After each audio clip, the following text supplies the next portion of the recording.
Permanent Triangulation by the Narcissist. One is never enough for us. Two or more are required. When we commence our seduction of you and launch those missiles towards you, bearing love, passion, and desire, we repeatedly tell you that you are the one. You are the only one that we want. All of our life we have waited for this moment to be with the one, you. The singularity of number meets singularity of purpose. One is all that we want. We tell you this, we text you this, and we do so repeatedly in order to put you on that pedestal. The world may as well just be populated by you and me. Nobody else matters. All we want is you and you alone. The effect of such words makes you feel extremely special, revered, and worshipped, and it feels wonderful, doesn't it? Being the sole recipient of our attention, such wonderful, dedicated, and loving attention is uplifting, joyful, and magnificent. Some time ago, I saw a quote from Robert A. Heinlein, which involved the concept of kissing. Essentially, this quote referred to the fact that when most people kiss, they are not putting their all into it. They have other things on their mind. They might be worrying about work. They know they have to put the rubbish out. They are wondering what is for dinner, and as a consequence that person's kiss is nowhere near as it should be, because that person has distractions. The person they are kissing does not have their total attention. There is considerable merit in such a proposition. What we, as narcissists, do, however, is make you think that nobody else matters, that you are the only person that we are kissing, have ever kissed, and will ever kiss again. We make you the center of our universe, and you believe it. Yet the reality is that whilst we exhibit this singularity of attention upon you, we have so many other people in mind. The triangulation is always there. Understand that when you are with one of our kind, there is never a time when it is just you and me. There is always you, me, and her, or him, or them. Your dynamic with us is not exclusive.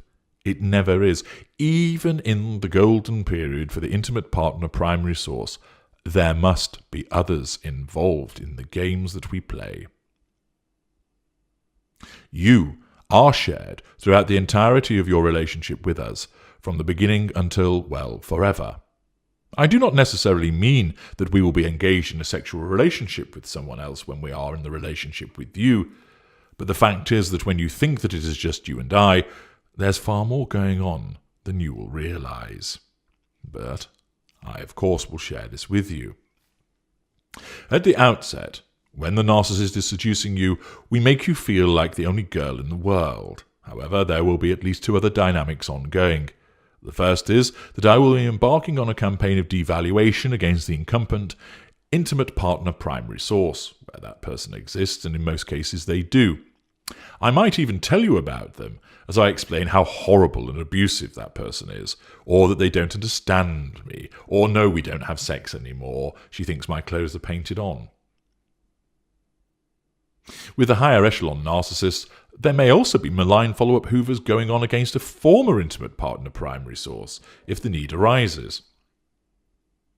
We may even tell you about the disgraceful behaviour of that individual and how we are having to protect our interests, and if this person should speak to you, don't listen to them. They're crazy. More usually, it is you as the new star of the show, the shelf intimate partner primary source, dirty little secret, or even possibly at this stage, the candidate intimate partner secondary source, and alongside you, the incumbent, but now being devalued, intimate partner primary source. This second dynamic is, at the outset, is the fact that we may also be working on another prospect as well as you.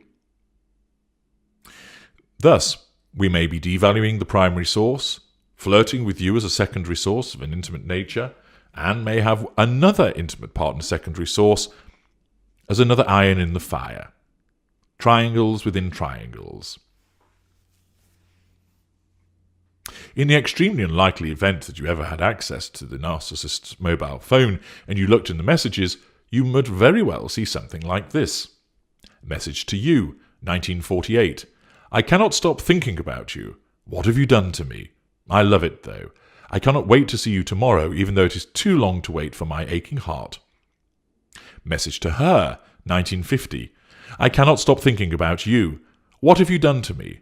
I love it, though. I cannot wait to see you tomorrow, even though it is too long to wait for my aching heart. There may even be message to her, number 2, 1952. I cannot stop thinking about you. What have you done to me? I love it, though. I cannot wait to see you tomorrow, even though it is too long to wait for my aching heart. Notoriously greedy for fuel, and wary of the effects of not receiving the same, our narcissism has to ensure that we have other targeted prospects in hand. In this instance, 3 people all receive the same message. Because we don't actually distinguish between you as human beings, you are all appliances. You may become the chosen one as the primary source of the prime aims, but the others will not necessarily be cast into oblivion forever. They will be retained as friends who rank as high-producing secondary appliances, continuing to provide fuel, even though there is no intimacy ongoing, because we are now in the golden period with you as the intimate partner primary source. You think that you have us to yourself. Of course, that's the impression that we will give, and during that golden period, we will not cheat on you. We may have nothing to do with those now shelved intimate partner secondary sources, or we may just interact with them in a friendly way. We continue to treat you well as the intimate partner primary source, but we may well be doling out malign hoovers to the person that you have replaced. We will continue to triangulate individuals because there is never truly just one person. You might be triangulated with non-intimate secondary sources, where we compare you to friends, favourably or unfavourably.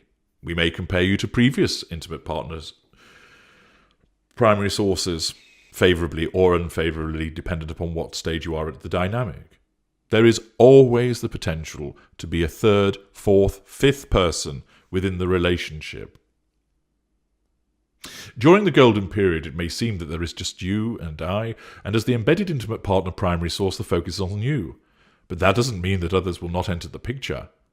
Shelved intimate partner secondary sources may contact us, and we throw them some comfort crumbs, having no need of any intimate interaction with them because we now have you as our shiny new plaything.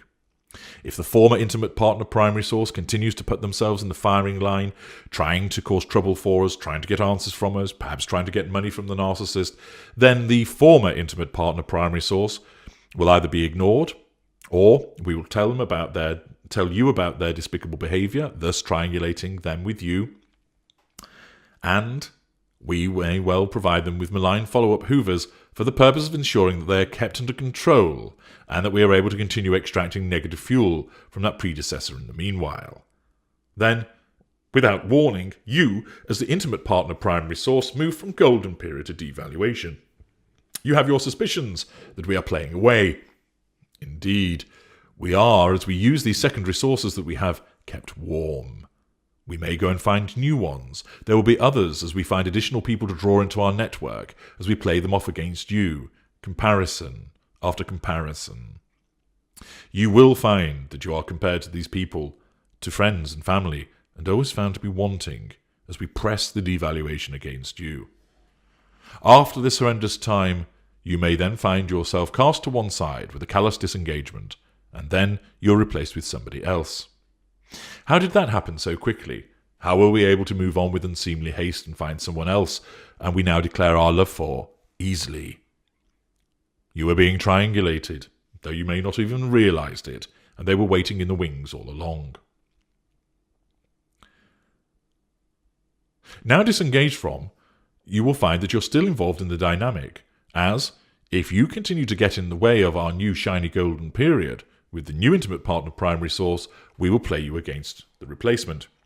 You may be smeared, but even not know that it's going on, but you're still being triangulated with, as we declare to our new intimate partner primary source how happy we are with them, and that we're so pleased that they are not like you, the lunatic that we escaped from. In certain instances, if you have the misfortune to be the recipient of a very rare malice campaign, we will continue to draw negative fuel from you. And then, when the new person enters devaluation, we suddenly benign hoover you to try and make you the apple of our eye again, as your short-lived replacement is cast aside. A period of vacillation may follow, as we lift you up and then smash you down again. You are sat on one end of a seesaw. As you go up, she goes down, and vice versa. We stand in the centre, straddling this seesaw, at the epicentre of the triangle, and gobbling up all of the fuel that is pouring from you both. As the intimate partner primary source, you will always find that there is somebody else involved in the dynamic of our relationship. It doesn't mean that we'll be cheating on you, certainly not during the golden period. But there is always somebody else, whether intimate, although we're not acting with them in an intimate way, or entirely non-intimate, that you will be triangulated with. The addition of an extra player in the game happens throughout all of our assertions of control and the gathering of fuel. We set family member against family member, our brothers against our sisters, one parent against another. We treat one child as golden and another as a pariah, as we have them compete for our blessing and affection. We pit one colleague against another, as they vie for that promotion which lies in our gift. We have friend fighting against friend in order to spend time with us at the expense of the other. We enter the online realm and have people backbiting, clashing and competing, all through a few keystrokes on the keyboard. We can never be satisfied with it being just you and me. We always have to involve others, and that involvement cannot always be harmonious.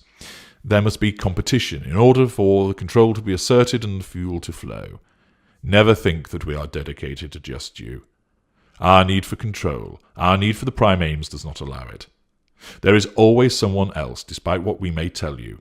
It doesn't mean we're cheating, but there will be the involvement with other individuals where you are being triangulated.